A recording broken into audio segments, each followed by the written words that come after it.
Okay, so we are finally on the new Mac Studio here. What a freaking process that was. As you saw, it would not allow me past the initial setup screen with the Logitech MX Master 3 mouse or a Keychron K2 keyboard. Now, I was on the forums late last night. I was messing with this forever, tried all different types of cables, and it seems like the only way to get this to work is if you have the original little USB receiver. Excuse me, I don't even know what it's called. The little dongle that came with the mouse or keyboard that connects to your computer, like as a Wi-Fi receiver transmitter. If you have that, apparently that will work to get your stuff to pair. I lost mine at some point in time because I never use it. Could not find it. Tore apart my old parts bin last night. Couldn't find it anywhere. Regardless, this morning I went back to the Apple store and bought these new Magic accessories. They are nice. I do like them, and I do actually like the look that they've given me in this setup, so I think I'll hold on to them and maybe give the Magic Trackpad a try again. I used it a long time ago on an old iMac I had, and just, I don't know, I wasn't a fan of it at the time, but we'll see. I mean, I still have my MX Master 3. I can always put that back, and this keyboard is less clicky, less noisy, so might be the one I use for a little bit. But yeah, hopefully you enjoyed that.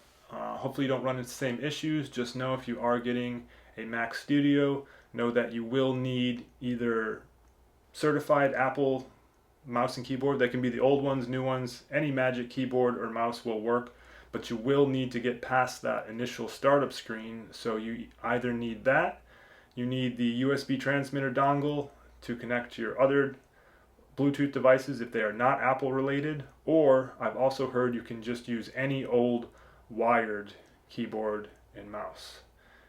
Like I said, it did not work for me to simply plug in my wireless ones with a wire. It showed that they were charging, it showed that they were connected to the Mac, but it would not allow me past that startup screen. So hopefully that helps. Hope you enjoyed this, and yeah, I'm excited to get using this new setup.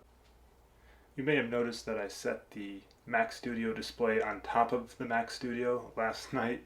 After frustration, I actually sat down and saw what it felt like to look at the monitor, and it did need to be raised. Did not want to shell out the $400 to raise it 4 inches, so I simply set it on top of the Mac Studio, and not only is it now the perfect height, but I also think it looks fantastic like that. It's almost like it was meant to do that. There are rubber feet on the bottom of the Mac Studio display, so you really don't have to worry about it scratching up the top of the Mac Studio too much. And then you have access to your front ports, and the Mac Studio actually seems to help push down on the Mac Studio so that when you're using those ports, it's not sliding all over your desk, because it is actually a rather light computer, and the rubber on the bottom does not seem to keep it from sliding on top of this butcher block desk. So that is why it is now sitting like that. But let me demonstrate these Magic accessories, and you'll see I can push in. I can even pull it out without the entire Mac Studio moving about. If you try doing this without anything on top of it, when you pull on it, it actually pulls the whole Mac Studio with it. So I actually really like that. I think it'll be a lot easier to insert SD cards and such, because it'll literally just be right there in front. Grabbed one here for it.